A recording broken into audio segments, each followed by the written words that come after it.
Assalamualaikum warahmatullahi wabarakatuh. Kembali lagi bersama kita di podcast kita kali ini.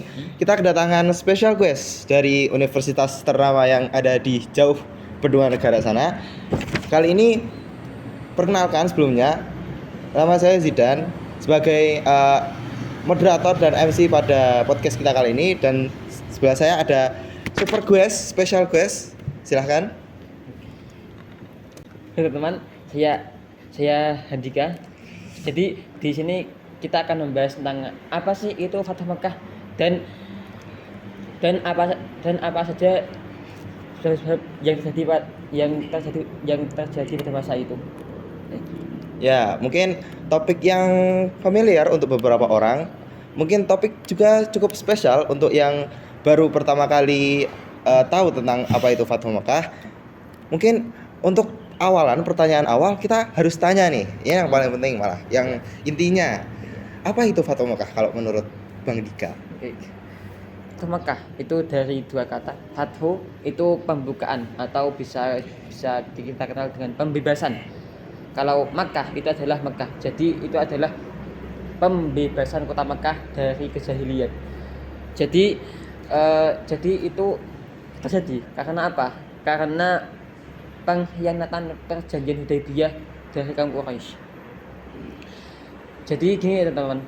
Jadi pada masa itu dan jadi Fathu Makkah itu terjadi pada tahun 8 Hijriah, sedangkan perjanjian Hudaybiyah itu terjadi pada tahun 6 Hijriah. Jadi kenapa bisa terjadi Fathu Makkah? Jadi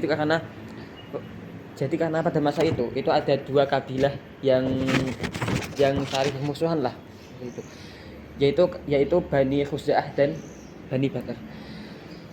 Kalau Bani Bakar itu bersekutu dengan kaum Quraisy, sedangkan Bani Khuza'ah itu bersekutu dengan kaum muslimin.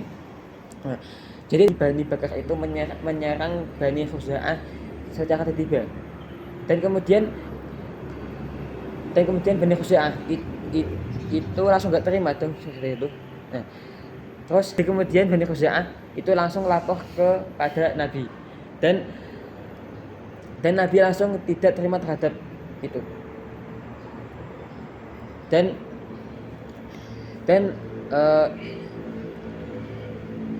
setelah itu Nabi langsung mengirimkan 10.000 pasukan untuk membuka kota Mekah.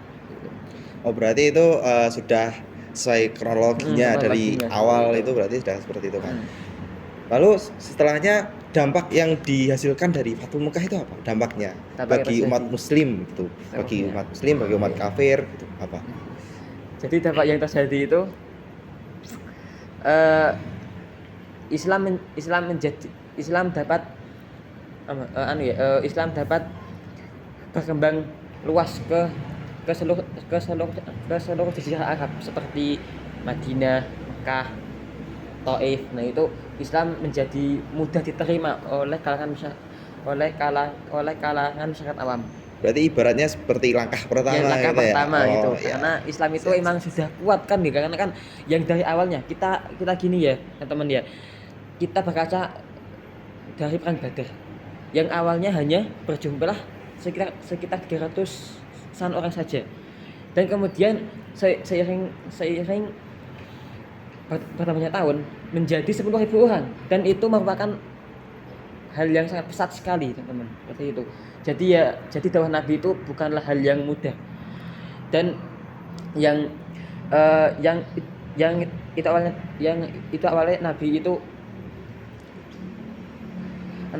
awalnya Nabi itu berdakwah di Mekah, kemudian banyak yang mencaci maki, kemudian hijrah lagi ke Habasyah, kemudian hijrah lagi ke Taif, kemudian itu Nabi juga sempat berdakwah di Persia, Romawi, dan kemudian ke Yathrib atau kita lebih kenal sebagai Madinah. Oh, itu berarti dari awal itu kan, dari Dari awal awal. berarti sebagai bukti, sebagai pelopor gitu dari Pelopor, langkah iya. Islam menuju mendunia intinya. Mendunia, Berarti kan iya. langkah pertama kita menaklukkan Mekah dulu, nanti selanjutnya akan mengakar ke negara-negara Negara lain. lain, Berarti itu iya, ya. seperti itu. Lalu apa sih? Ini yang penting juga, tidak kalah penting dari Yang topik penting. tadi. Apa sih hikmah dan pelajaran yang dapat diambil dari Fatu Mekah ini? Karena mau tidak mau Fatu Mekah itu juga bagian dari sejarah Islam yang harus Islam, iya. kita selalu evaluasi seperti Hmm. itu. Jadi ibroh ya teman-teman.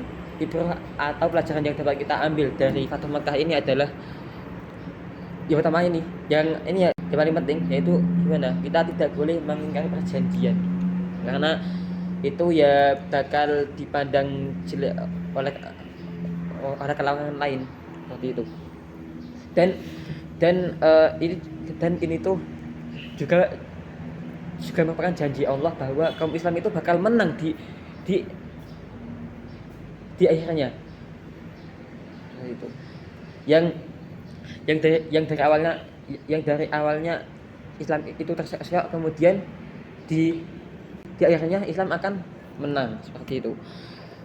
Kemudian yang kedua yaitu Islam itu tidak mengajarkan tentang balas dendam kepada orang lain. Jadi Islam itu agama yang sangat mencintai perdamaian. Ya seperti kita kenal itu, Islam itu